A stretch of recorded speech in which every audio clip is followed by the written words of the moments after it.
Serial में आने वाला है एक नया ट्विस्ट। जी हाँ दोस्तों, अब यहाँ पर माही को लग रहा है कि अनुपमा उसको अपनी बेटी मानती ही नहीं है, क्योंकि अब यहाँ पर अनुपमा का सारा ध्यान सिर्फ आद्या के ऊपर है। इसी के चलते अब यहाँ पर माही अपने गुस्से पर काबू खो देने वाली है और वो आद्या को बहुत बड़ा बुरा सुनाने वाली है। इसको सुनने के बाद अनुपमा बहुत गुस्सा करने वाली है माही के ऊपर।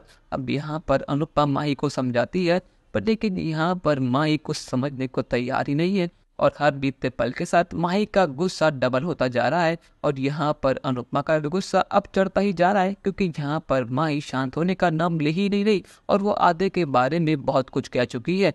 अब इसीलिए अनुपमा को एक बड़ा कदम उठाना पड़ता है, पर लेकिन 15 साल बाद ही सही अपनी बेटी का साथ देने के लिए, उसका हाथ थामने के लिए, उसको एक माँ का प्यार देने के लिए काव्या फाइनली वापस आ चुकी है। और आते के साथ ही उसने माही की तरफदारी शुरू कर दी है। यहाँ पर वो कहती है कि अनुपमा, ये तुम क्या कर रही हो? इन 15 सालों में मुझे लगा था कि तुमने मेरी माही को अच्छे से पाल पोस कर बड़ा करा होगा।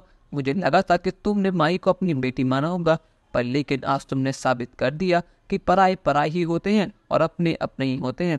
मैं मानती हूँ कि तुम्हारा और माही का खून का रिश्ता नहीं है, पर लेकिन मुझे लगा था कि तुमने जिस तरह आद्या को प्यार करा वैसे ही तुम मेरी बेटी को प्यार करोगी, पर लेकिन मैं गलत थी।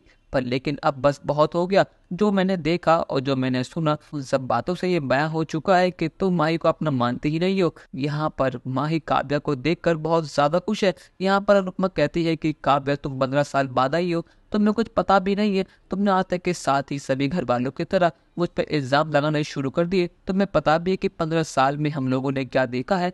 माही पर का बीती है। इन 15 सालों में तुम कहाँ थे, किसी को कुछ नहीं पता। तुम अपने मनमानी करती नहीं। तुम्हारे मन में एक बार भी ये ख्याल नहीं आया कि तुम्हारी बेटी किस हाल में होगी। बस तुम्हें तो अपने पैसे से और अपने करियर से मतलब था। और आज तुम्हें क्या हुआ जो तुम मुंह उठाकर यहाँ पर चली आई? यहाँ पर काव्य अपने गुस्से में कहती है कि अनुपमा, अगर तुमने मुंह बंद नहीं करा तो मेरा हाथ उठ जाएगा।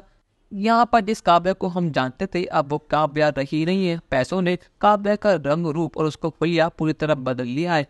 ये वही काव्या है जो अनुपमा के हर फैसले में उसके साथ कर रहती थी, पर लेकिन आज अपनी बेटे के लिए वो अनुपमा के अगेंस्ट खड़ी है और उस पर हाथ उठाने की बात भी कर रही है। ये देखकर आदि कहती है कि आप 15 साल बाद आई है और मैं भी यहाँ पर 15 साल बाद आई हूँ, पर लेकिन इसका मतलब ये नहीं है कि आप मेरी मम्मी से इस तरह बात करेंगी। यहाँ पर राही ने गुस्से में ही सही अनुपमा को अपनी मम्मी मान लिया है और ये देखकर अनुपमा बहुत ज्यादा खुश है।